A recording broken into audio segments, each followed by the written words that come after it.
Hey guys, what's up? Welcome back to Fast Frends. If you're working on building something, trying to build a brand, questioning whether you have it right, or wondering if you're maybe too late to the game, this episode is for you. We have a legendary friend of mine from the industry. We've known him forever. He's been involved with tons of successful brands. He's built successful brands, and he's currently building another one. And we got some fun shit to talk about throughout the years and all the stories. I know Jeff and him have known each other for a long time. Malcolm McCassy, welcome to the studio. I'm Malcolm McCassy, and I'm Malcolm McCassy here in Las Vegas. What's up, everybody? I'm Malcolm McCassy. I'm Malcolm McCassy, and I'm your maid coach.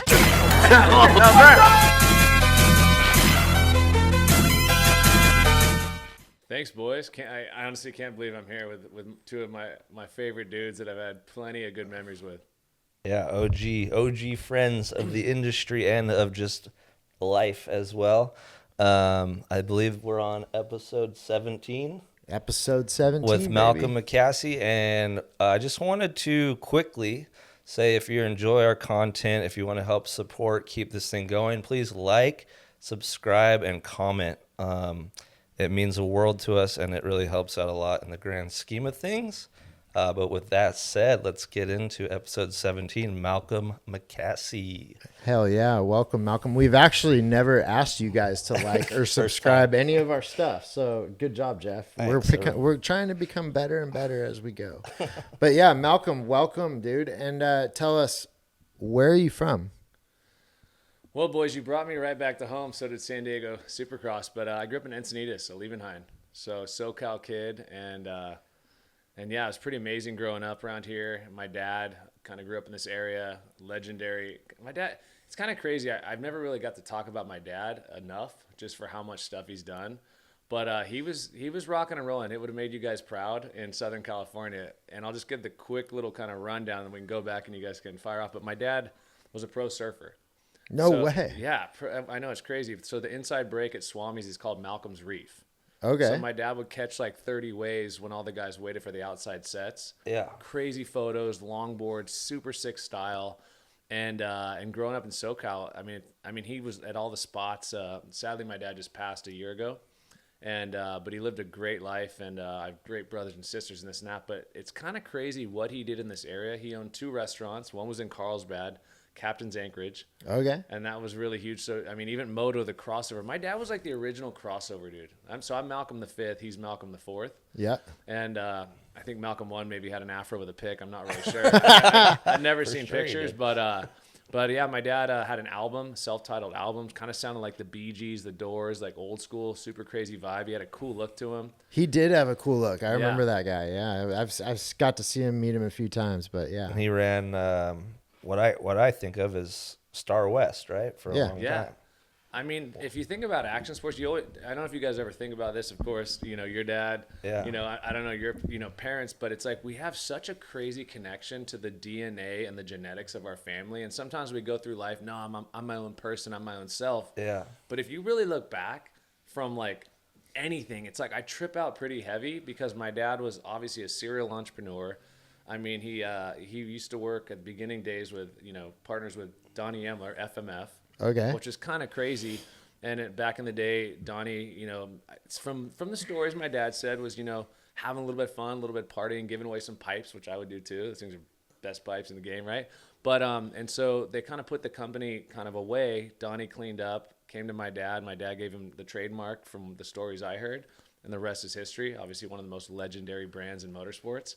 But so you're talking about big Donnie Emler, yeah. And then you're saying the apple doesn't fall far from the tree. Like, wait, maybe like Donnie Emler Jr. Like the same way he's followed his dad's legacy and like literally is such a great guy, just like his dad was. Yeah. It's insane. Yeah. So I mean, you guys could probably reflect on, and if you think about, I know your dad very well, and I mean, hey, you guys, I like him. You're what? I'm a lot like him. Oh yeah, hey, you've got the good looks too. But yeah, so I grew up in Encinitas, SoCal, and I mean, it was pretty crazy. So, built my own. I mean, I was a skateboarder, a BMX dude. Mongoose scooters came out back in the day, and those things were super fun to jump with the air tires. With the air tires, yeah. Yeah, and so my neighbor had the only 8-foot half pipe in the whole area of San Diego. And so foot of vert. So I started skating that thing when I was like 5 or 6. He was way cooler than me, long hair, ripped at everything. And I mean, they would lay down cardboard and ghetto blasters and just start breakdancing. Like they'd have parties. And I was like, I don't know, 5, 6, 7 years younger. And I had these eucalyptus trees, right? And I put a rope over them, and you tie a 2x4 to the rope so you could pull yourself up. I'm about 25 feet up, watching them party like crazy. They were doing all kinds of drugs, and I was a young kid going, "This is bananas!" Like dudes in the bushes, like with girls and stuff. I was like, "What?" I'm so young, I didn't even know what was going on, except for it was pretty cool. Just getting exposed. Yeah. So I got exposed. But growing up in Southern California, honestly, everyone knows it's the Mecca. I mean, my whole career, and I know we'll jump into No Fear and Spy and Reef Brazil, but you're by the beach. I mean, you could literally surf, skate, snow, and moto in the same day. Yeah, all of it. And it was rad because the vibe was cool. So tying into my dad, tying into genetics, I think it's so interesting not only where we come from, who kind of helps pave that lane, but growing up in SoCal was a pretty crazy experience. Like I said, that half pipe. And I know a lot of people have sat in this seat, and honestly, everyone you guys have had on this show to me is like gives me the chills because it's the people that I either love, I've looked up to, and just respect the heck out of. Yeah. From Mulford to, I mean, you can go down the list, McGrath, Buttons. Well, I mean, that's everyone that we've had in that seat, including yourself. So Yeah. Yeah. you're on for that sure. list, buddy. So, dude, what was your very first job? I know you were at No Fear, and that was one of your first jobs in the industry, but like, what was your first job ever? Gosh, you know what's great? It's I'm having to have a flashback right now. But so my first job, I think was Cassidy's. It was the first health food store in Encinitas, and it was kind of like a Whole Foods. Okay. I ran the whole. My mom was in the vitamin department. So total normal job. Total normal job, and I mean I was probably I want to say I was like 14, 15. And that was in Encinitas, you know, and I ended up moving to San Marcos, and I ended up graduating San Marcos High School, and that was kind of crazy. So we had a pretty nice house, but not a lot of money, and I love my mom. She's my best friend to this day, so I think she'll appreciate my honesty, hopefully. But we had my mom was a giver and a caretaker, and she loved people. So once again, where we come from in our family, I love helping people. It's always been I got to work for companies, and I think the reason I had so much success is I never put the oxygen mask on myself. I just wanted to help everybody else and make sure they were breathing, having fun, had the coolest stuff and this and that. And that's where No Fear started. But Cassidy's, I did produce. If anyone's ever worked in produce, guys, sometimes you go in there and you're feeling like it's kind of a good day. You got your job, getting paid $6-7 an hour, nothing. And I went to go grab the fruit. Your hand goes through, just moldy on the back. Disgusting. I did dishes. And this was the first health food place. So the nachos were like almost like Elmer's glue. So when these ladies would be like, 9 o'clock, I wanted to get out of there. They're like, I'm all done with my nachos. And I saw them stuck to the plate. I just break the glass end of day because I was so pissed because you couldn't scrape it off.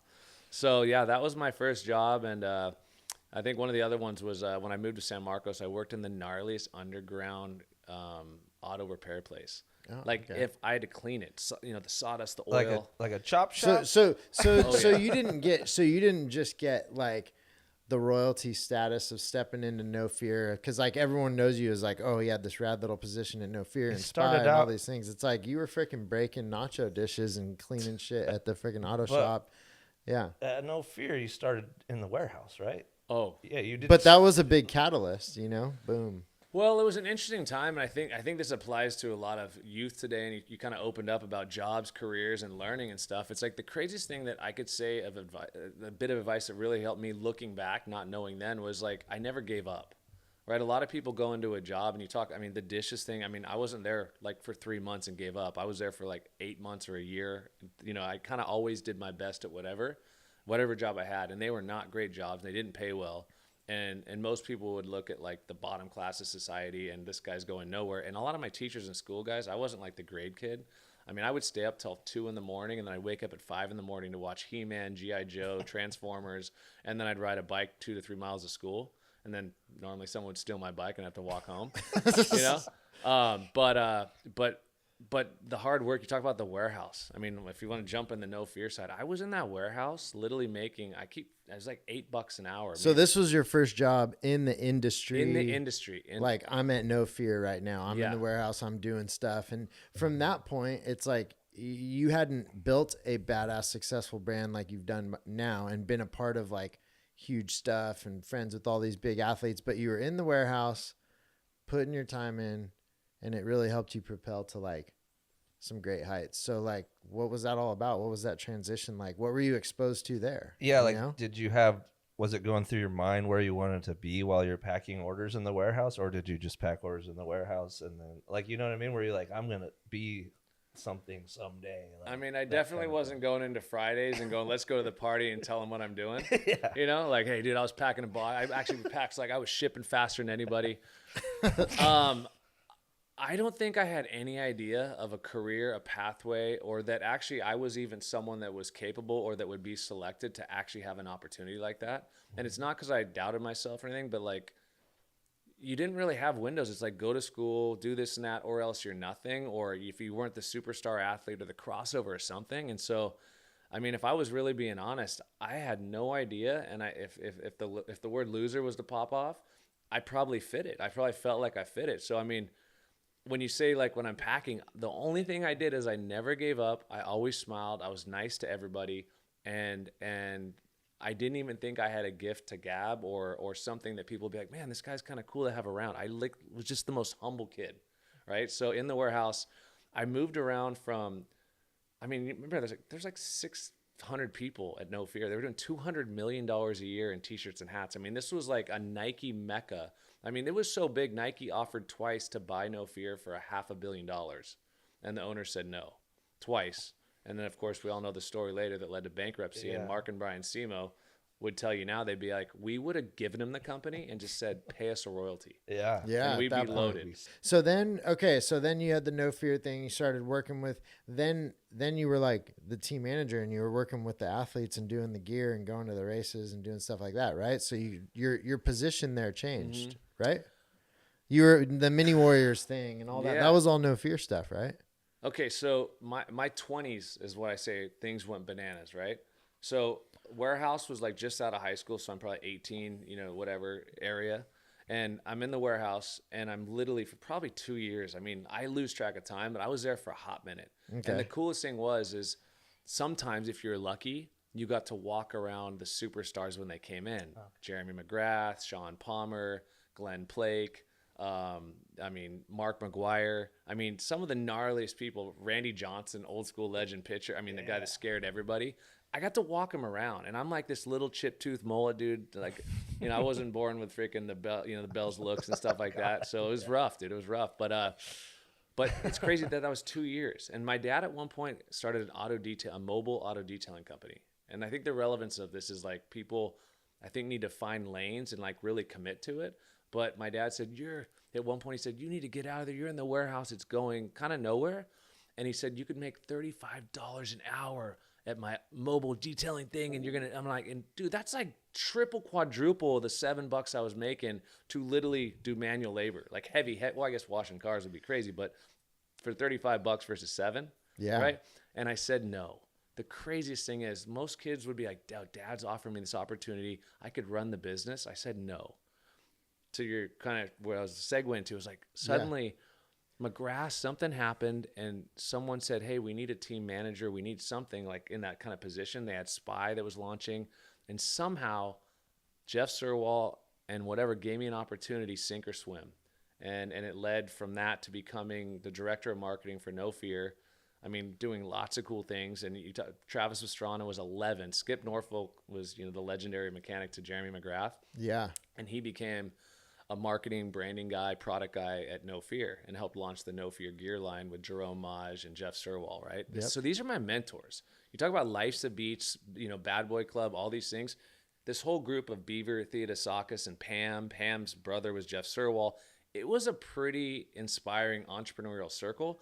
I didn't know that at the time. I just thought they were cool. And Jeff Sirwall was the one that was in all the magazines, right? I mean, he was with McGrath. He had the biggest guys. So that's kind of when I think it was like when that started happening, and I worked hard. I slept in the warehouse. I didn't care. I was going to do anything and everything because I didn't want this opportunity to be taken away from me.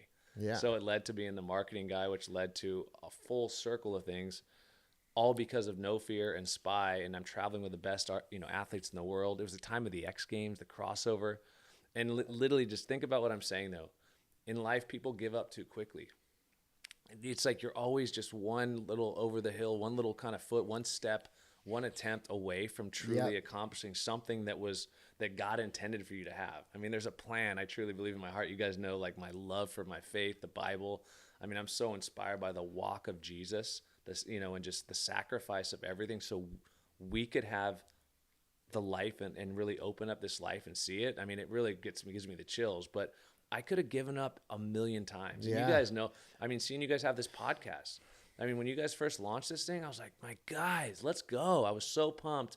And I saw you guys really shine. I saw these gifts come out of you that I always got to see as a friend.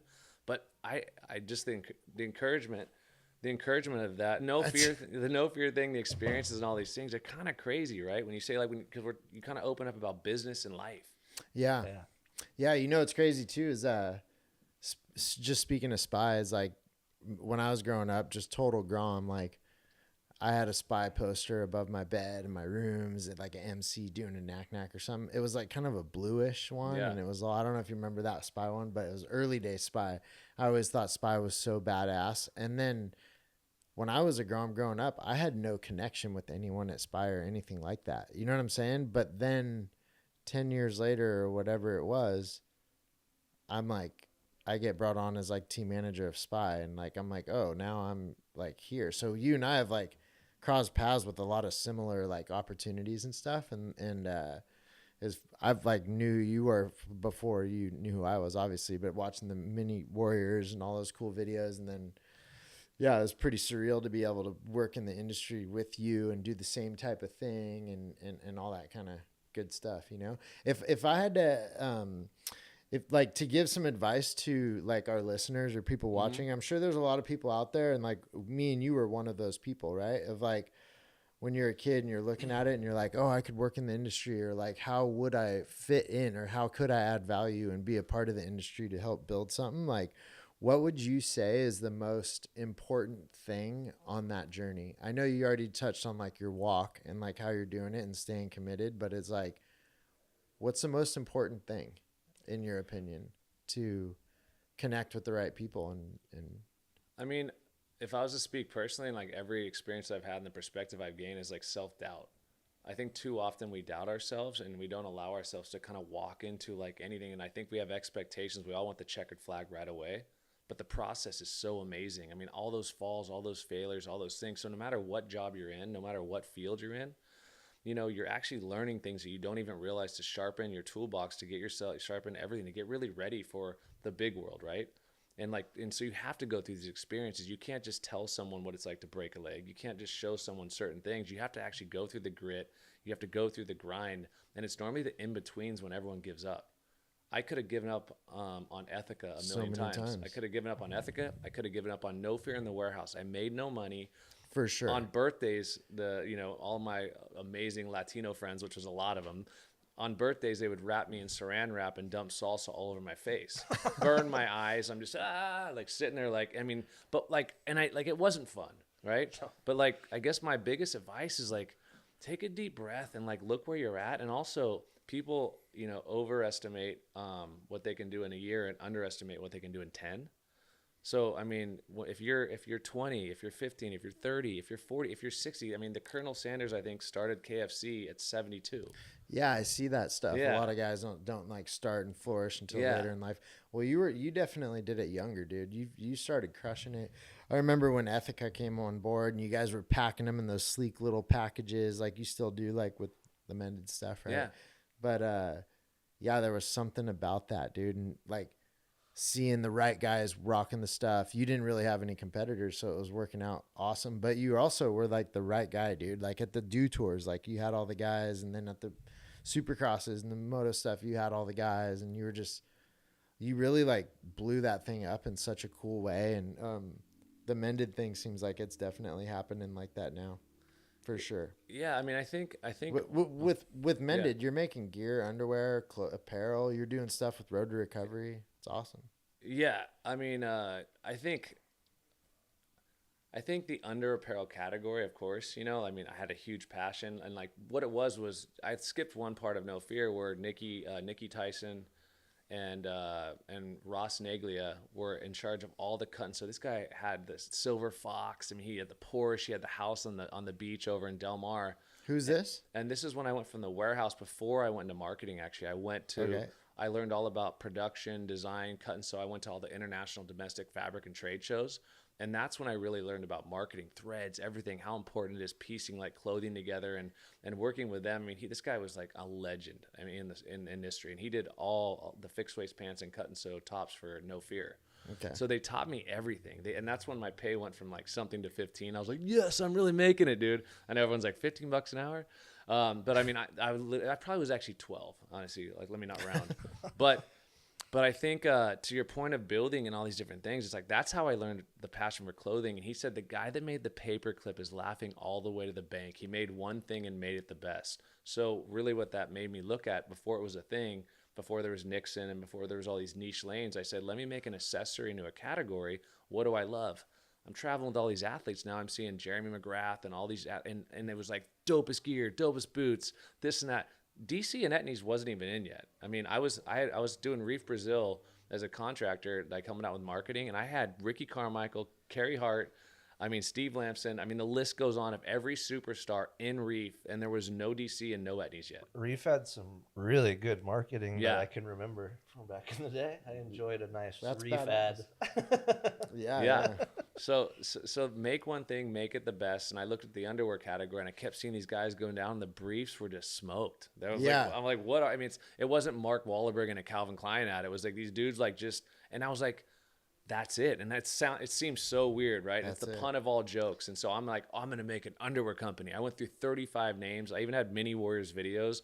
If you look back at 1 and 2, they were form. Oh, like the form of, how the underwear going to, couture around your bit and tackle, right? Like all these things, like, no, it was not. So it finally, the Ethica name though came from, it kind of was a mix of things, but like Jim Gennard, the founder of Oakley, said the name's got to flow. It's got to kind of rhyme. So if you think about all the names you love, Oakley, Arnett, Etnies, Billabong, Hurley, they kind of flow, right? Yeah, Fast It's not Friends. like it's hard to say. Fast Friends especially, right? And so that was a great name. Actually, one of the best ones. I mean, that's the one I'm most proud of to watch grow. And so Ethica, ethics, ethnicity, culture, and I was really all about bringing people together. Like having the right, the barbecue with all your friends and stuff like that.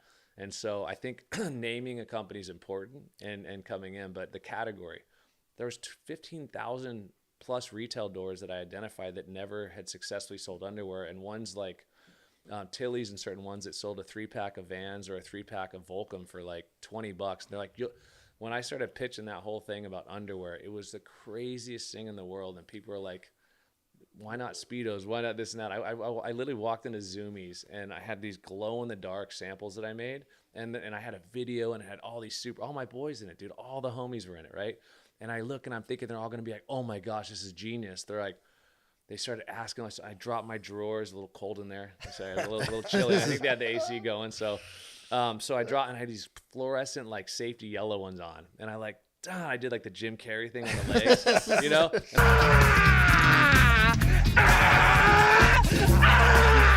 And I'm like, and it's cold, right? Yeah. And then it's super cold, and so anyways, like you have like the belief in everything is these categories, but underwear, like the amount of jokes, the amount of like, it took so long for people to believe, and like once again, the in betweens, the doubt, the insecurities that I went through and that we all go through, but you have to face something to kind of eventually face an abundance of, I think, everything that we all have, like dreams and like goals and like whatever it is.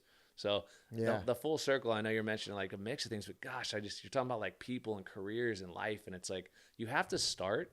You don't have to be perfect. You just have to start. You got to go. You got to fail. You got to learn. You got to go. Yeah. You can't like sit back and think about what if, like, that was with starting the Fast Frends thing. I'm like, I don't like how I sound on camera. I've never done this. I never even thought podcasting would work, but let's just try it out. Let's do it. Let's get some mics. Let's get some homies with some cameras.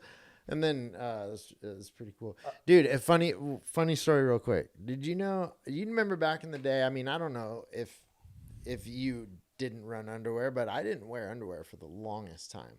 Yeah. I just ran it freaking commando style. Really bad idea. I just ran a commando forever, riding, dude, It's not a gear, good everything. idea. I just was like, That's underwear's. kind of gnarly. Yeah. But I just was like, it's kind of something I don't need. And then because there wasn't really like that good of underwear, honestly. There was like no. And then once I started wearing the product that you were making, it was just so like it fits so good, and it went underneath your clothes so good, and it was something cool. It was like, I don't know, it just got me wearing underwear. So thanks. I mean, hey Jeff, I don't know what you got on that one, but like think about when you're talking about like the gear was like pretty close, like denim to sandpaper. Yeah. So I can't imagine you hitting the whoop I don't section, know just why. shaving the unit a little down. Dude, I don't know why. After a long time, I think it kind of started to take a toll. So I'm glad the underwear thing came into play. I think they're just funny things that you can imagine. It's just funny stuff. Like I remember MC ran no chonies for a little bit. I it was for like make it like not as you don't get as hot or whatever, or you just got skid marks and you're embarrassed to change in the back of your truck. So you're like, I just don't have any underwear. Or when you change in the truck, you're kind of just like, let me show off a little bit. Yeah, and then like Rhino got me wearing no socks for a while, like in my boots, just no socks. Ooh, really? Yeah, riding sand tracks with no socks on, but it's just all relative. Like it all comes back to how it's supposed to be. Yeah. Little weird trends in the moto world. I wanted to ask you, did you ever have aspirations of a moto career? What's your riding background like? I mean, I've seen you break your back off a 90-foot double. Yeah, because you do ride, like you rip. And so whatever happened with that? Yeah, that's a good question. You ripped. You have your own action figure and all that stuff. Yeah, you had How do you have it? Yeah, you ripped. Well, I didn't have any money because I was making $7 an hour. You know what? Gosh, you know what's funny? I forgot I even rode until you just brought it up. Yeah. I grew up, like I said, Southern California. I had a dirt bike and I had a skateboard. I made all my own launch ramps, rail slides. My neighbor had the 8-foot half pipe, and I would ride. And the craziest thing is bike life culture. 7-Eleven was about 2 miles down the road in Levenheim. You know that one down in the corner from McGrath's house? Yeah. You just hit it. So I would hit it on a 60, a CR60, and I'd go down there because they had Bubble Bobble. I'd get my Slurpee. It was just like the jam, right? It was like called Levicchio's. It was like a weird name, but it ended up being a 7-Eleven. Long story short, I got pulled over on the way down there by the cops and had to go to court for my first time at age 7. Oh, and the scariest thing about that, I definitely had some hibernation kind of weight on. What, you were a chubby kid? I didn't grow till like 10th grade. Huh. Like I grew a foot in like 10th or 11th grade, and that's when I remember the first girl was like, "Oh, you got a good body model." Gave her a flat tire. I'm like, "What are you talking about?" Push her over. Yeah. I'm like, dude, yeah. This girl's crazy. And so, but I go down there, and my uncle had to take me, and he gave me a button up that he borrowed from somebody, and the buttons were about to shoot off because my belly was sticking out so much. And I go in there and I look at the judge. I'm crapping my pants. The scariest thing in the world as a kid, right? Yeah. You hear about court, people going to jail, It's like scary. life, and I'm like 7 or 8. And I go in there, and the judge looks at me, and I think I'm gonna get ripped apart for whatever. And he looks at the cop who was like postured up like this, and he's like, like he caught like a supervillain, like Pablo Escobar in the building, yeah. Don't worry. Yeah, hey, the coke's in the the coke's in the airbox. It's like I'm like, eh. And the judge looks over, he's like, son, be careful and don't ride on the streets. And he looked at the police officer and he said, listen, can you go bust some real people doing real crimes? He really said that. He said it, and the guy was so upset he walked out. And the judge looked at me, and that was my first like court thing ever. And I've never, honestly, I don't like controversy. I don't want to go to court. I don't like that deal. But I grew up riding my whole life. They had the pits. It was called the pits. It looked like 2 moons got dropped into the earth and created step ups, step downs, like 70-foot tabletops. I would ride there every day, all day. So I would ride 6-7 days a week. Yeah. Right? So that really explains your love for the street moto culture, because you really do, from Chino to Meek Mill and all those guys. Like you got a little passion for it, and it's from your CR60 days when you were 7. Dude, the CR60 was fire, dude. Those things were fast. I remember those things. I had a KX60. Those were fast too. Those 60s were like badass back then. So hey, Malcolm, I got a question for you.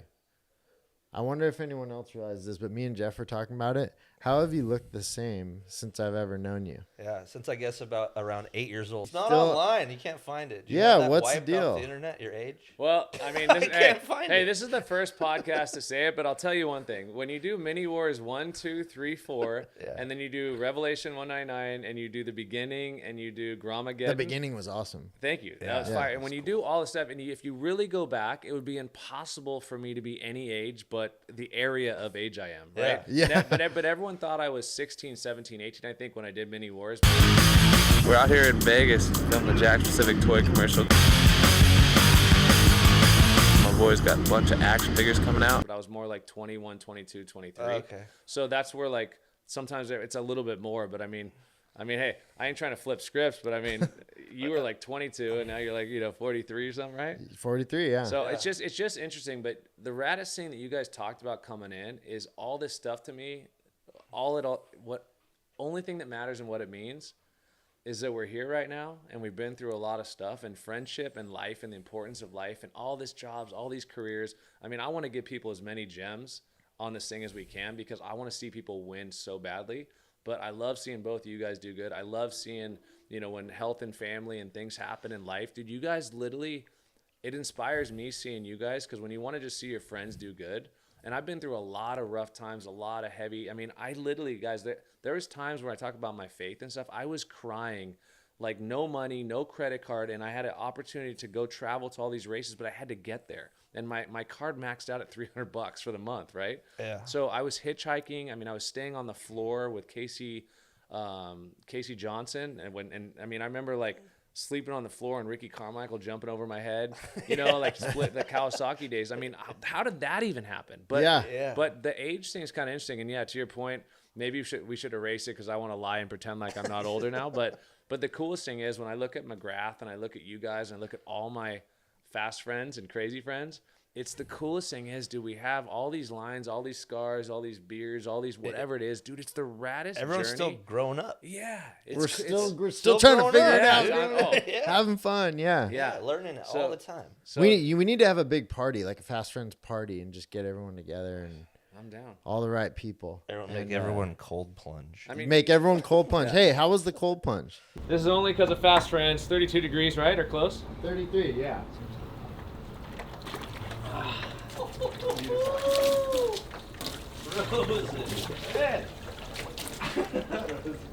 We got you in Dude, the the cold cold plunge. plunge was amazing. I love cold plunging. I love health and wellness. I love all that kind of stuff. And so I know we kind of keep segueing around, but I love motocross. I rode my whole life. I raced Carlsbad Raceway growing up. My dad had a key to Carlsbad, which was kind of crazy. That track was fun, huh? That track was fun. My dad eventually, through his career, owned Star West and Comp Park. Yep. I never paid to ride either of those tracks my whole life, so that was awesome. Can we talk about that That's for a awesome. second? Yeah. No, we had Being over on the list. 500 people. My dad said one time, he said, Malcolm, we have 500 people on the list. I said, Dad, look at that. That's a lot of money. Look at that hood-rich list, though, dude. That thing's ganker. Like Caballero. I mean, anyone that we all know, all the people, all the industry people. Rest in peace to the ones we all continue and forever look up to. Ken Block. Everyone was on my dad's list. Everybody. But the coolest thing was, my dad knew that if they came, they weren't going to come solo. Yeah. So normally their 1 to Yep. 3 friends would pay. But also it was the industry. It's the culture. Like the You reason, gotta be, the yeah. reason this Moto Raise Me thing that I teamed up, we'll talk about whatever with Jimmy Button. Yeah, that thing looks fresh. Moto Raise Me is Moto Raised Us. Like half of our stories like go back, but it's either why'd we party? Because we had industry budget. Why'd we do this? Because my friend ran Rockstar, Red Bull, Monster. Yeah. Why and you were a big part of Monster Energy with Scott. We had that Sicola. budget. We had You that had- budget. Dude, when you had the energy drink budget, dude, it was just a hit. It just hit on different levels. But dude, the motocross, the Moto Raise Me is why we kind of dedicated this whole thing to road recovery and everything. But it's all for a love for motocross. And honestly, I didn't know I could ride that good. But then I ended up being in Reef, Brazil, 2-page ads on like global things, Mitchell Bailey, who owns Smile Spirits. Yeah. Who Mitchell's one of the greatest artist designers. I love the marketing on Smile Spirits, Dude. by the way. The whole like the way, and it's a smile and it's like a little vodka infused drink, right? Don't you have some? We need to try it. I need to try that. Yeah, no, yeah. And But- Mitchell, and by the way, it's amazing. Yeah. There's I'm like gonna a try tornado of emotions right now because every name that we bring up, like you bring up Mitchell Bailey, and then my brain goes, oh, legendary David Bailey. Bailey. And then I remember sitting in Mammoth on the side of David's quad, and him telling me, "You see this section right here at Mammoth? Like, I used to wish I could ride that like your uncle. I would try to emulate his style and all. And you know what I mean? I'm just like, what? Just like legends, heroes, and then like guys I watched on TV my whole childhood, and then I'm sitting there talking to them, and they're giving me the time of day and giving me pointers and stuff. Like, it's just a trip. Like, there's not a lot of other industries or sports like that. Because you're Mike Bell's nephew. Well, everyone tries to keep everything a secret. I don't know. I just think the moto world's different people. Well, I was trying to keep my age a secret, but now you let out the bag. So, no, I'm kidding. I never will. It's actually on there somewhere, but I don't think it's – no one cares. It's not like I'm important enough to go look at my age. But we're the same age. I'm 39. Oh, perfect. I mean, the only thing I can say is obviously I feel older and I feel like I look older. But first off, I have a beautiful wife. She's a few years younger than me. But she's – being a dad, I mean, obviously is the best thing. It helps keep me young. But my dad always looked a little bit younger. I mean, that's why I think people thought even when I was 22, 23, 24 that I was like 16, 17, 18 when I was doing the kids videos. One, I was about as immature as it gets. So I fit right in a little. But dude, you weren't immature. You were super creative, outgoing, and funny, and it was awesome. Yeah, Those videos were awesome. And dude, when I was growing up, if I didn't have, I had bleached hair and cut off No Fear shirt. Well, whose look was that? That was you. Hey, So a lot of that was like emulating you. A lot of that was filmed, those Mini Warrior things. A lot of it was at Loretta Lynn's. Yeah. I got a question for you. Why do you think Loretta Lynn's is like the big one? Like, why do you think it's like the one and everyone's like, oh, Loretta's and all this kind of stuff? And like, what has brought it to that? And do you think it deserves that and all that? I honestly think it does. I think it's a pretty like nostalgic feeling when you're there and you can just feel it and there's a reason why. But what's your take on that, like about Loretta's? I mean, I just give flowers when they're doing the Coombs family is absolutely honestly crushed it. I've been so blessed to know Davey and go through the Racer X phases and you know, get to be with Rita and Carrie and just the whole family. I mean, they're dedicated their whole life to motorsports. And I'm just saying this is from me, my honest opinion. Yeah. But Loretta's is so nostalgic. It has so much history. Mm-hmm. And so many great superstars and athletes, some of the best athletes in the world have came out of that place. Yeah. And it really is a badge of honor if you have a Loretta Lynn's title. And I mean, why do you think these guys always go back, you know, as there's a 40 plus, you know, whatever, 30 plus, 40 plus, the feeling of being there is, I mean, we did the beginning video and it was really based a lot around Loretta Lynn's. But I mean, if you think about Pastrana, Carmichael, James Stewart, so many good guys, Adam Cianciarulo. I mean, the list goes on. And I will say one thing is being back is probably one of the greatest things that happened by launching Mended. It brought me back to Loretta's. And what the craziest thing about it bringing me back is the same kids I sponsored, a lot of them, I'm now sponsoring their kids. Yeah. You know, and it's like Loretta's is just special, man. It's a special feeling. It's very professional, although they give the freedom of the streams. And I mean, Loretta Lynn. The golf carts, yeah. I mean, I love country. I love the roots of country. And what I love about it is I love Southern hospitality. And there's something about Loretta Lynn, you know, respect and, you know, to the legendary singer. And that ranch and that a family would open that up and the history of it. Yeah. I mean, it's just it's pretty darn cool. And I'll tell you one thing. I've been going to Loretta's for a long time, since like probably 2000, you know, and it's only better now.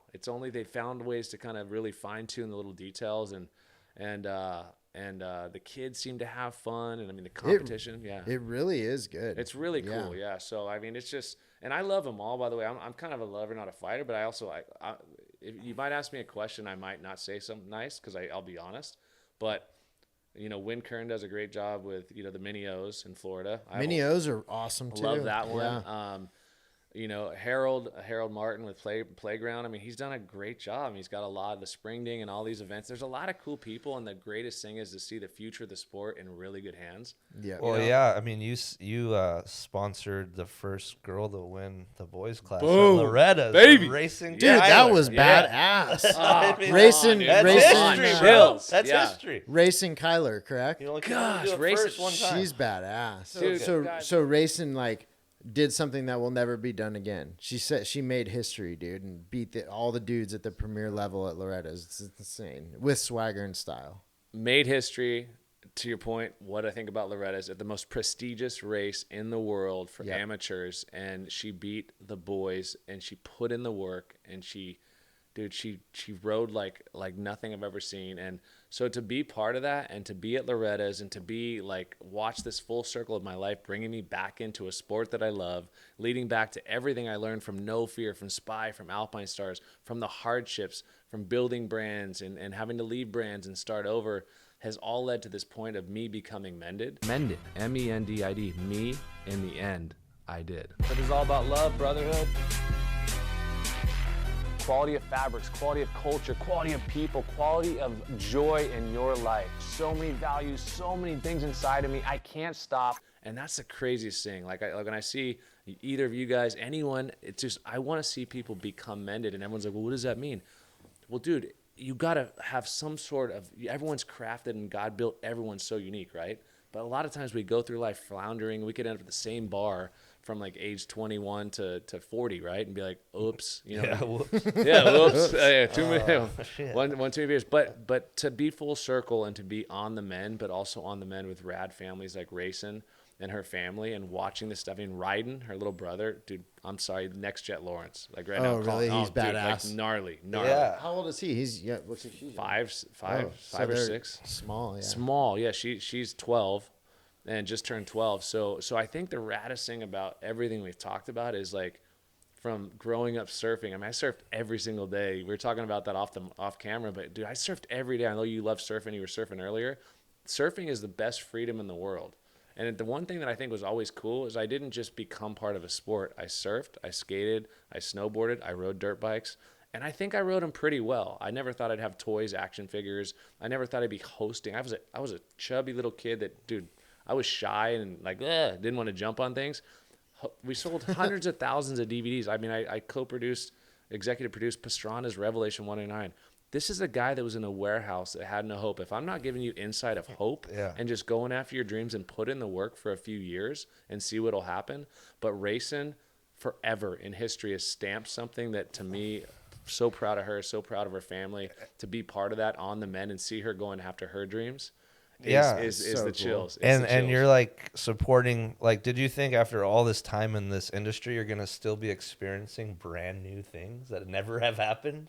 Because, like, that's never happened. That's a brand, like, and you're supporting the whole thing. And it's like, how iconic is that to be a part of that situation?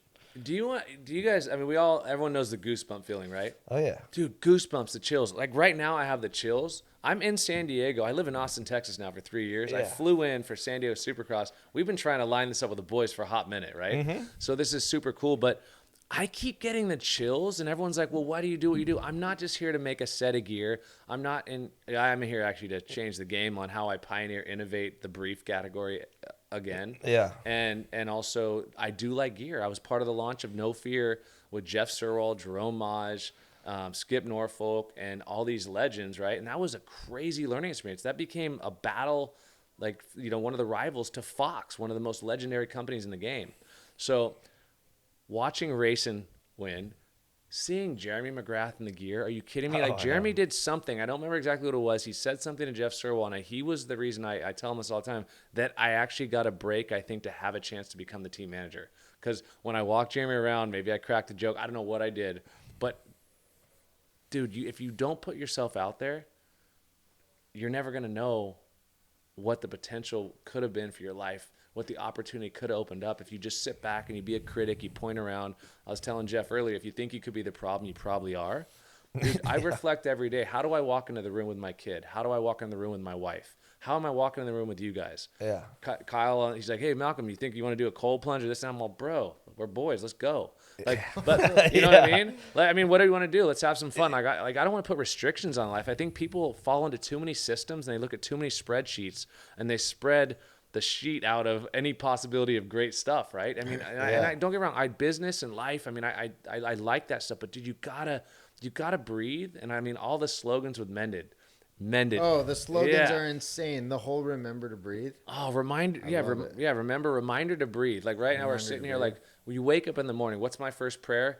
Dear Lord, thank you so much for air in my lungs. Because like in the Bible, God breathed air into our lungs, and when we leave, our breath goes back to God. And everyone will know this. I say it in all my Malcolm Beans, all the little things I'm putting out, good stuff.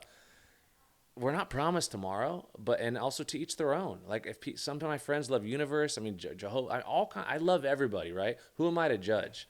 And as a person of faith, when you look at Jesus' unselfish walk, uncivil walk, for 3 years that's documented. I mean, the dude came into Jerusalem on a donkey. That's not like look at me shine and picture me rolling. No, that's like on a donkey. And he knew that Judah, he knew he was going to get betrayed. He knew all these things were going to happen, and he still took all those burdens for what? So he could get closer to us, the biggest sacrifice, so he could get closer to us. So the encouragement of that to me is like, who am I to judge anybody? I open doors. I'm always smiling. And I think that's the biggest thing is like sometimes if you think you could be the problem, you probably are. Yeah. Well, my kid's reacting like this. Well, how'd you walk in? How'd you approach him? Yeah. You know, my girlfriend, this and that. How'd you walk in? I didn't get the business deal. My friend got the job and I didn't. You're already in the wrong lane. Yeah. Like if you say stuff like that. So I think I just went off on a tangent. But the crazy thing about it, though, is we're here, and this is not by accident. And today, you know, it could have been a year ago, right? We tried to make this happen. I think it's just bitching how rad life is, but I just try to encourage, remind you to breathe, breathe in general, you know, breathe, smile, transform, you know, but I wake up every morning and go, thank you, Lord, for the air in my lungs. What am I going to do with it? Yeah, I saw you write something or post something on social media or something, and it was like, so many people like get setbacks in their life and they're like, oh man, oh, why this, why that? Like, and you're like, don't look at it like a setback, look at it like a setup, right? Because ultimately everyone's going to go through some type of setback or some type of thing that's going to like try and bring you down. But if you can like remember to breathe and just look at it as a lesson and like learn and move forward and get better from it, that's just taken from that piece of advice from you. Yeah. So, To be positive, appreciative, and all that is the difficult path. To be a hater, I got to remind myself of this sometimes. The default of just being a hater is so easy. Yeah. It's so lazy. It like, takes no effort. So like to be appreciative and stuff and have your eyes open and actually know what's going on. That's the path. And also it's okay to have a bad day. Everyone thinks like you can't, like you're allowed to, like people are like, what's wrong? What's wrong? I'm just having an off day. Not a good day. Dude, it's just off. It's okay. Like that. I think that like we talked about meeting Michael Jordan. I don't know if you want to go on to that, but it was kind of crazy. Dude, you met Michael Jordan. Yeah, tell us. I don't the know a Michael lot Jordan about that. story. Yeah. Tell us the Michael Jordan story, dude, because you're in Daytona. You're doing some fun stuff. You just shined a little bit on our story about Michael Jordan. Tell us about Michael Jordan. Okay, and I just got to make sure that it ties to what we're talking about, though, is that I had a lot of friends that worked at Oakley and this and that, and people that had met him, and apparently he wasn't nice when they met him. But think about it. The guy went through losing his dad, a lot of everyone tugs at him. He had no freedom. So all I heard was things that were negative, right? And so the point of the story is like, who am I to judge, right? So this guy, Dragon, Ice, Demondo, and all these guys call me and they say, hey, I'm an Alpine Stars, running Alpine Stars communication, whatever. And they're like, Michael Jordan wants to start a team. The series starts in like 2 weeks. We need help right now. We need gear. We need suits. I'm like, okay. So they send me over a fax. Does anyone know what a fax is? A fax machine was like really awkward, and I never really used them that much. But it came through from like IMG, which was his management. It had whiteout and stuff. I'm like, Michael Jordan. So I'm trying to believe, but I think I'm getting fooled, right? I think I'm getting duped on. Yeah. So they keep calling because I have to rush, and they're like, no one was believing it. I just saw the guy at the AIM show right before A1, and Casmate Ice, right? And so literally, finally, they get on the phone. They put Michael Jordan on the phone. Once again, his voice is distinct, but it could have been a disguised voice or someone a sound alike, right? Hey, he hands the phone back. He's like, he's got to fly out here. We got to start this thing. So Jeff Weiner and me fly out on a red eye on a limb that this is really Michael Jordan. We fly to Chicago. As we're pulling up, full red eye, Jeff and me just smoked. We come up, and then we see a Bugatti 104 with a Jumpman symbol. I'm like, okay, that's a first good indicator, right? And then we walk in, and then they pull out the rubber gloves, and then there's nothing going in that place. And so finally go Jeff Weiner and Malcolm McCassy here to see Michael Jordan. So they do the whole thing, send us up in the elevator. The elevator, to my recollection, opens up, and it was a hallway of every cover of everything with Michael Jordan, so it's starting to get real. The lady comes out, hey, can I get you water? Michael Jordan will be with you in a moment. I'm like, what the heck? Is this really happening? Dude, the door opens.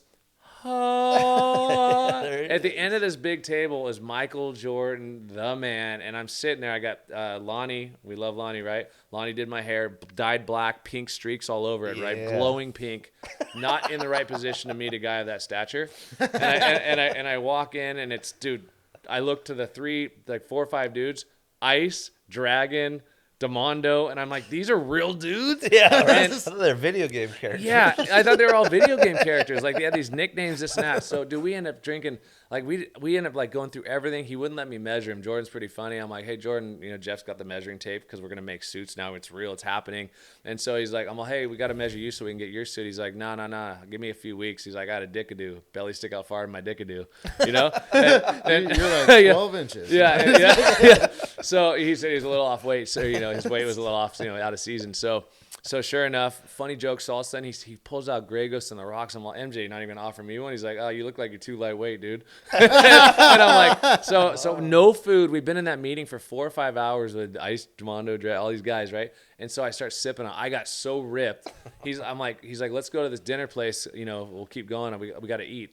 I'm already smoked, luckily, so I had zero food in me. So he gives me his championship jacket. We're running down the streets of Chicago. It's wintertime. And I'm in his championship jacket that was going down to my thing. Then we walk in, and like this back door opens on this secret gnarly steakhouse. And it's a secret door, like a speakeasy, not the whole restaurant, in the back. And we go to this whole table that's his table. So leading to Daytona and all this other stuff, it ended up being real. It ended up being legit. We did some really cool stuff. I helped put like Valentino Rossi on the phone, Nikki Hayden, rest in peace, and all these rad people. And I helped connect them to Lou and all the guys from Parts and helped them put their whole team together. A lot of the sponsors and stuff, and made it happen. We made the suits for them, like crazy stitched leather. Come on, Jordan Jumpman stuff. Yeah. The moral of this story is not about look how cool it was that I met him. It's like, first off, I had dyed pink hair, dude, and he treated me so nice. Nicest guy, funniest guy, business guy, smart guy, obviously one of the greatest athletes of all time. But we ended up going to Daytona for Bike Week. And so I got to tell us, Jeff's gonna be mad at this story, but Jeff Weiner doesn't drink. So we're in this little crappy hotel, and we're getting ready to go to link up with Jordan. And Jeff slams a 22, right? Like a tall can? A tall, yeah. The bottle ones. Like, I think it was a bottle. Yeah. So he goes, and Jeff, everything he does, that's why he's at Honda now. I mean, he's like I always look up to that guy because he says the same, but it's like, dude, he really works harder than anyone I've ever seen. He's really good at what he does. Yeah. And he's like, I think the assistant team manager for Honda or something like that.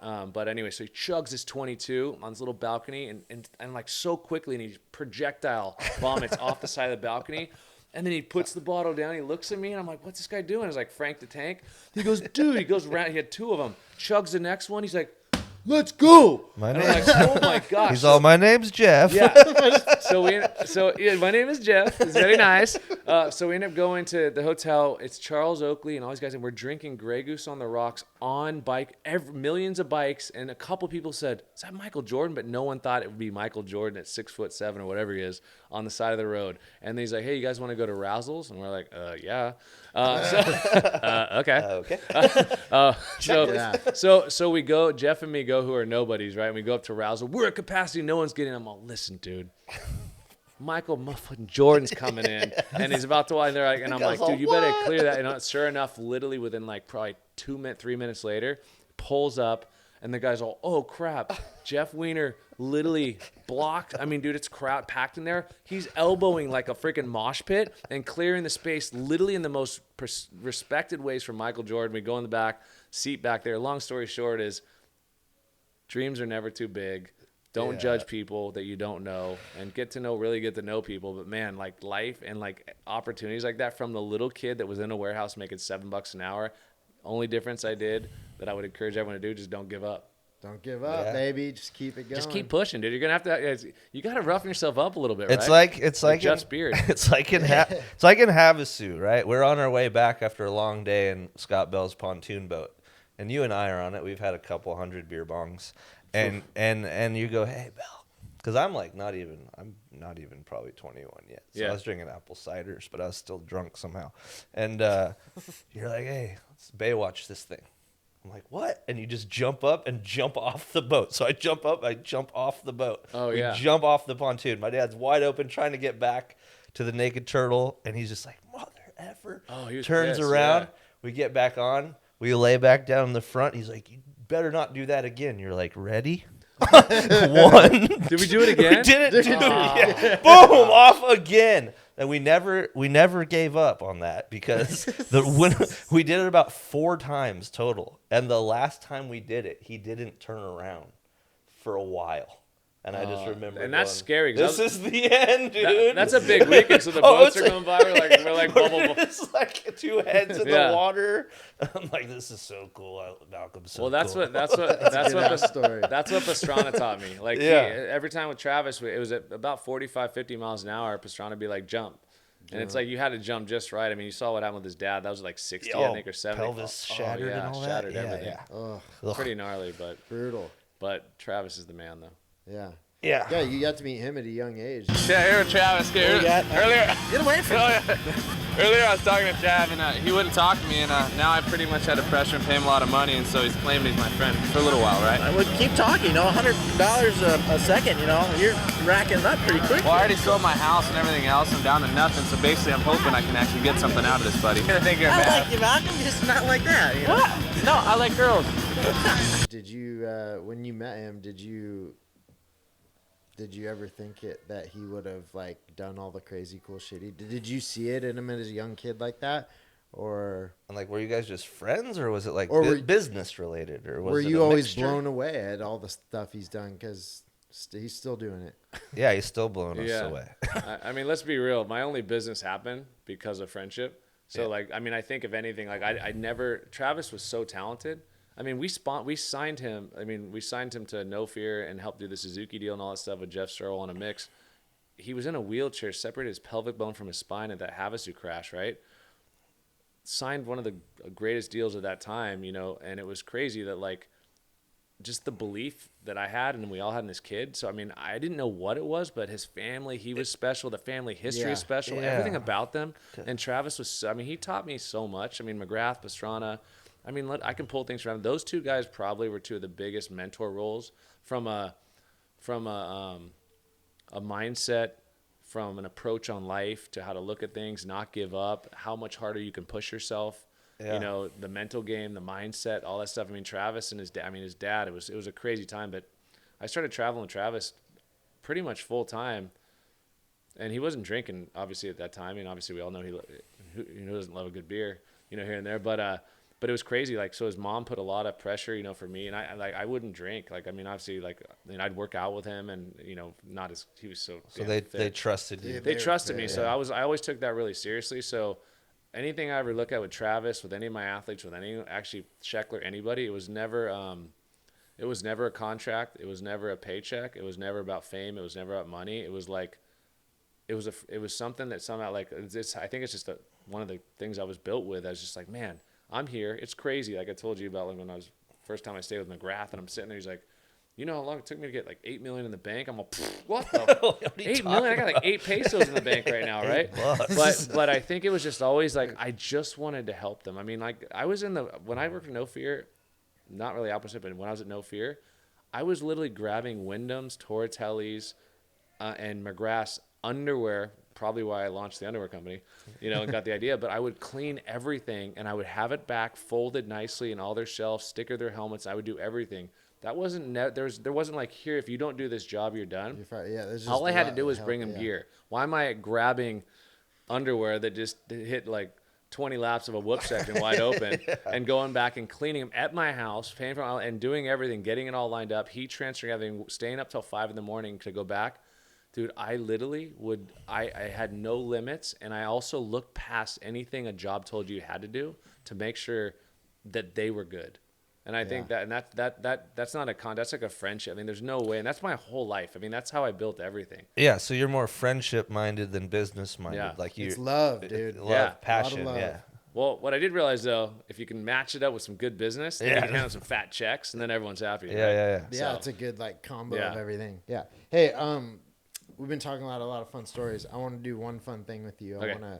I wrote down some guys on my phone here, and I'm gonna say the name, they're all motocross racers, and I'm just gonna say the name, and it might be hard to do, but just use one word as quick as you can. Like when I say the name, the word that you think of when I say that name. Gosh. All right, are you ready? Kind of. Are you ready for this? Not really. And it doesn't have to be super quick, and it can't be multiple words. Okay, it's one word. One word. One word. Okay, and then That's hard. So yeah, so here we go. Carrie Hart. Raw. Raw. Raw. Yeah. Okay, Good Raw. Ken Roxon. Freaking resilient. Resilient. Resilient. Jason Lawrence. I already said raw. Raw rolling papers. Just real. Real. I mean, he's real with everything. Can't beat that. Justin Barsha. Just nice. Nice. I just think he's cool. He's nice. He is a nice I mean, guy. I think about him. He's smiling. I saw a picture recently with him kind of healing with Nigel Houston at Dr. G's. Yeah. Yeah. He's just, but I look and I see him. It's like, I think he just wants to do good. He loves motocross and he's nice. He's a nice dude. Remember when we made him a phone case when I was at Ethica and it had the frogs all over it? Oh, yeah. Oh, yeah. That was cool. That was sick. That was You really hired me, and I Yeah. worked with you at No, you Ethica did. for a No, little yeah, bit. That you- was awesome. Jason Anderson. sick. Bad dude. That's 2 words, but we'll take it. No, it's Badude. Hyphen. Bad dude. Badude. Bad dude, but Yeah. dude. But dude. Okay, Kevin Wyndham, Oh, but dude. Mississippi. Hey, Transfer. throttle control. Dude, just all, well, it's 2 words again, but I say all natural. Yeah. That's good. We can take I was that. gonna say natural, but you have to say all natural because everything that guy does is like he could lap you on accident. Like On accident. I mean, yeah. he's so talented. So natural, yeah. Oh, I could have said talent, but 2 more guys. Yeah. 1 word. Travis Pastrana. authentic. Very authentic. And the last one is Jeremy McGrath.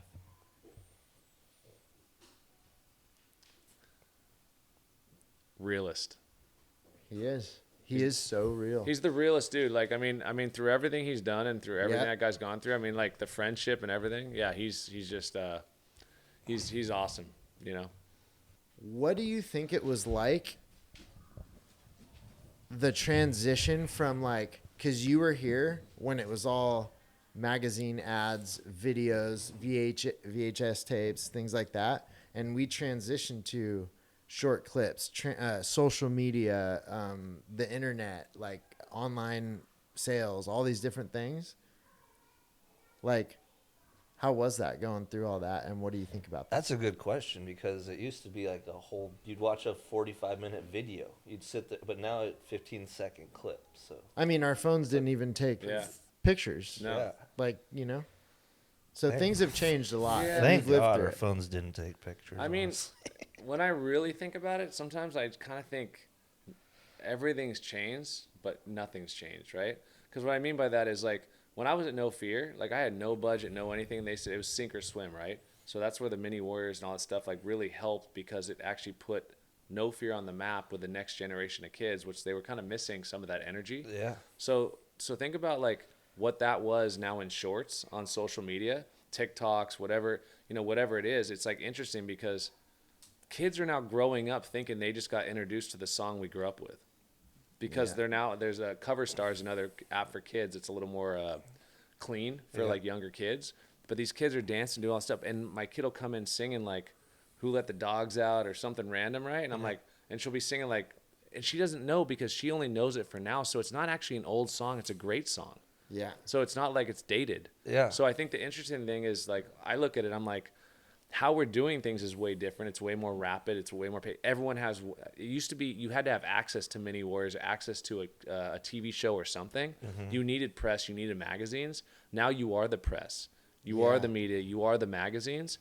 More instant. It's more instantaneous. So I think it's pretty cool. It's crazy with AI and all these things. I was playing some songs we created for you guys. Badass. Pretty cool, right? That was really impressive. Yeah, That's crazy. I mean, yeah. So I think with my, even our era, because you guys kind of saw the crossover that too. Everything on the phone, everything's live. I mean, you guys starting Fast Frends is actually really cool, because I think the more you could do with these, and I know the goal is to get sponsors, get the budgets, get it, because I think you guys do an insane job. And I think the coolest thing is you're both so unique and so real that I think it just comes across really natural. And also you guys have both been around the sport so much that I think even myself, like I wasn't even nervous coming on, like not that I really get nervous, but I'm like also like, dude, like I haven't been on any podcasts, but you guys creating Fast Frends was really like the same thing you've done for many years with a camera. Yeah. I mean, but I mean, also I was pumped at the beginning because I wanted to hear Jeff's voice more, right? Because I didn't just want to jump off the boat with him in his pontoon and get his dad pissed. Yeah. But and I think you too is like you were Kyle. You're one of those likable, friendly dudes, and I always looked at you as someone who truly is one of the few that actually, it's not just monster spy and this and that, but you, because of who you were, truly became friends with these top riders and top pros, and it's because the gift you have, right? And so I think you guys on Fast Frends, and like, I think the opportunity of how much you can help industries, help kids, help the next generation, help the sport. I mean, the interviews you guys have done, honestly, are some of my favorite ones. And it's not even interviews, the talks with the friends, the Fast Frends, all the boys, the crew. So, I think how things have evolved is kind of rad, and I think everyone kind of needs to take advantage of it. I feel bad that I don't have a YouTube channel for my kid, considering my past. And it's because I've probably hesitated, because what she wants to put on there, I'm probably like, oh, I don't want to, like, I'm protective. I have one daughter. She's 9 years old. She's my angel. She's my everything. So does she know about 6'7"? Oh, 6'7". I mean, I don't know if she knows about 6'7", because I don't know if anyone knows about 6'7". Bro, I've kept a tally. You've hit 6'7". 3 6'7s this whole interview. You've hit 3 different 6'7s during this interview. 6'7", yeah. Wow. You're hitting it. You said Jordan was 6'7". Oh, dang! You've been tallying. You've been tallying. Yeah. You know what's funny is I know what. Listen, that's what I didn't even think I said 1, and I'm like, said 3, I'm like, dude. what's he going with this? I'm like, oh, I did say 6'7". Yeah. Oh, my boy was 6. Oh, Yeah, 6 or 7. What about of a motocross rider number 67? Who do you think of? Off the top of your head. It's been a long day. Think about a number 67. I know I'm blanking right now. I don't know why. RC. Pick one. What was it? Wasn't it RC? I don't think I think it was Nick Way on the PC team. Nick Way. But come on, we got Ashley Filek. Oh, Ashley 6'7". Filek. Okay, well, educate me. Sometimes I need help. We got, I know it was Nick Way. Okay. I think Michigan Mafia, Nick Way. Yeah. Yeah. But no, there's some other serious 6'7s, dude. I've seen a lot of 6. I got up at 3:30 this morning, so I'm like a Krispy Kreme donut right now. But what does it mean? We don't know what it means. Dude, I don't speaking know. of Michigan, my kid says 6'7". Every kid laughs. Everyone says, it's Yeah. like, what does it mean? Apparently, you're educated. You're not educated. It was in a rap song. It wasn't. Who knows? Honestly, I'm probably embarrassing myself because I should have a better answer for it. I thought of one of the LaMelo Ball said he's like 6 or 7. 6 or 7. feet. Yeah. So like, there's so many origins. I just always remember that dumb joke, whatever, why 6 get or 7, because 7, 8, 9. 7, 8, 9. Yeah, that one's good. But yeah. I always think of 6, 7 around that one. I'm like, I have no idea. But My kid's 6 years old. He'll be like, we'll be driving, and I'll hear him in the back. He'll be like, I love 6'7", man. yeah. What? We don't even know what it is. He draws pictures What do you of mean? it for no reason. It's Yeah. it's crazy. Okay, hey, good shit. But we got one more question for you. But what'd you think about Anaheim 2020? Make it fun. Make it fun. Drop some heat with me. Let's stir this thing up. I mean, obviously Tomac. I was pumped actually for Tomac. I'm bummed that Jet's hurt because I like watching Jet race. So Were you it's been pumped? exciting. Were you pumped for Prado? I was really pumped for him. You know why? Yeah. Because dude, when you come from Europe, like once again, critics. Tough. Dude, everyone's pointing. Okay, the dude didn't. He said a lot of things about his bike. This and that. He's the language barrier alone. And Yeah. I'm sorry, all us amazing English-speaking humans. It's Yeah. like go learn the second one solid, and then kind of watch that language barrier. But so, anyways, to see him up there, look at his excitement, dude. I was pumped for him. I thought it was It's badass. that was his 5th Supercross ever. He's raced no 250 class Wow. Supercross, so straight in the true. 450s, straight into Supercross. Coming off an injury last year, broke his shoulder, so no testing. A lot of pressure too. Puts himself in the snake pit by going, it's the bike. Yeah, Everyone's a lot like, of pressure. screw Yeah. you, bro. You don't know nothing. And then, holy crap. When's- And how happy he was how Wins the pumped heat race he and- was. I was the really I glad. was very proud of I was him. really glad back to Mr. Nice that Barsha was okay considering. Yes. Holy shit! I mean, that I was love. Crazy. I mean, I literally. There's That not was one rider scary. I don't love. I mean, honestly, everyone's like, obviously we're very close to Jimmy Button. The rivalry, the pump up of Levi Kitchen and Deegan, dude, they're both bitching. I love watching both those guys ride. I mean, we've all known the Deegans forever. And like to me, I get excited for motocross. So yeah, anyways, Yeah. a lot of stuff went down, but I mean, I was bummed that Kitchen kind of had the little spillover, he was laying on the ground in the Yeah. first corner. Yeah. But I mean, dude, Ryder DeFrancisco, I got to work with Awesome. Ryder. He's such a Finally. rad kid. Yeah, I I, know. love, dude. Great good- ride. Yeah, he really he had to dig deep too to like yeah. to not he's leading laps and then he's got pressure from Deegan Yeah. coming up and he He really did good. I just thought it was cool to see the old dog Eli and another old dog Ken Roxon go 1-2 at A1. Like you usually see some random younger guy win or get his first win or this or that happens. Those guys are the rest of Field Bear take notice of those two gentlemen. They're ready for this shoot. I love Ken those two are Roxon. going. Ready. I Ken love Roxon's Ken amazing. Roxon. I love seeing what a Suzuki can do. I mean, it's cool seeing Jason Anderson on the Suzuki. Oh, he's freaking ripping on that. He's just thing. cool. Dude. When's I mean, that he's Fox just cool. contract up? What about Kenny and some Mended? Oh. Oh my God, that'd be I mean, amazing. the funniest No, thing he's is got A stars. A-Star. He wears Yeah. A stars gear. so Kenny?